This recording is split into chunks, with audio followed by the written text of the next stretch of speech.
Por cerca de 50 anos, a teoria popular sustentou que o processo de envelhecimento é causado em grande parte por uma acumulação de mutações.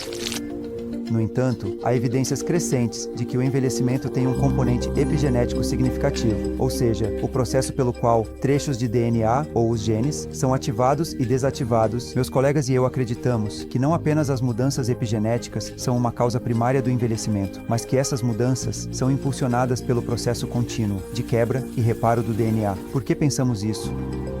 Aqui temos dois camundongos da mesma ninhada, essencialmente gêmeos. Verificamos, então sabemos que eles têm a mesma sequência de DNA. A única diferença entre os dois é que, no que parece mais velho, o processo de quebra e reparo foi acelerado, e isso causou mudanças epigenéticas.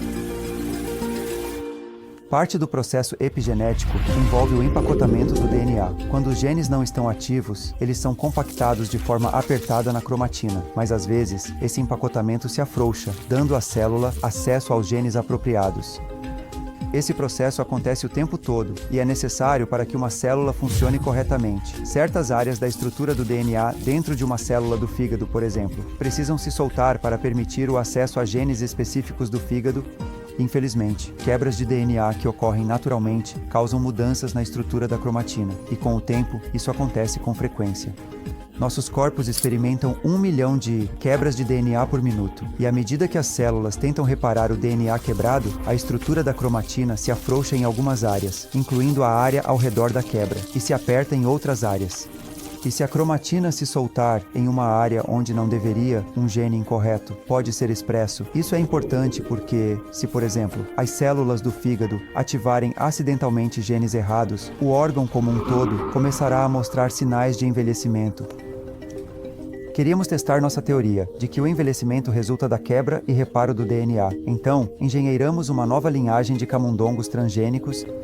Esses camundongos são geneticamente alterados para nos permitir ativar e desativar uma enzima especial. Quando ativamos a enzima, o DNA dentro de muitas das células dos camundongos é cortado em vários locais. Há uma taxa que é cerca de 3 vezes a frequência natural de quebra do DNA. E cada quebra do DNA inicia um reparo.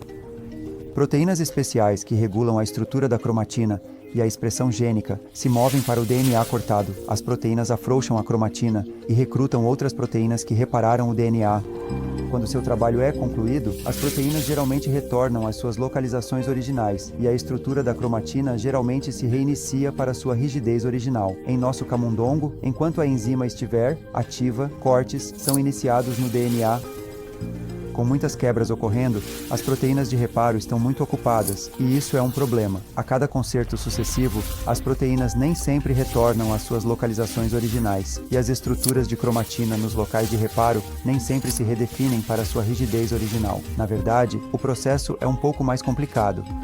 Existem outras proteínas envolvidas, e essas proteínas, além de auxiliar na reparação do DNA, também são responsáveis por ativar e desativar genes. Com cada correção sucessiva, as proteínas se tornam mais embaralhadas. Esse embaralhamento resulta em alguns genes que estavam inicialmente ativados se desativarem, e outros genes que estavam desativados se ativarem.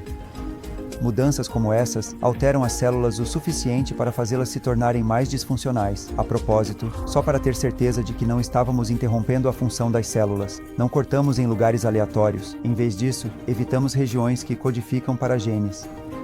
Então, o que encontramos? Aqui estão os dois camundongos que mostrei a você anteriormente. Ambos têm 10 meses de idade. O camundongo que parece mais velho teve a enzima de corte ativada por 3 semanas quando era jovem. O outro não teve. Para verificar que o envelhecimento que observamos não é resultado de mutações, sequenciamos, ou lemos, todo o cromossomo de cada camundongo. Portanto, na verdade, a única diferença entre esses camundongos é epigenética.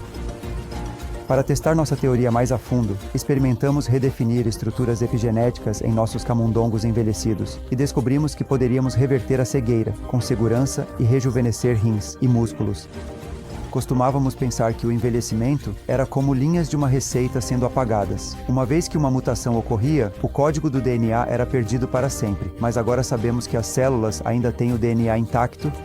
Só precisamos ensiná-los a ler aquele código novamente, e se conseguirmos fazer isso, o envelhecimento pode ser muito mais reversível do que jamais pensamos.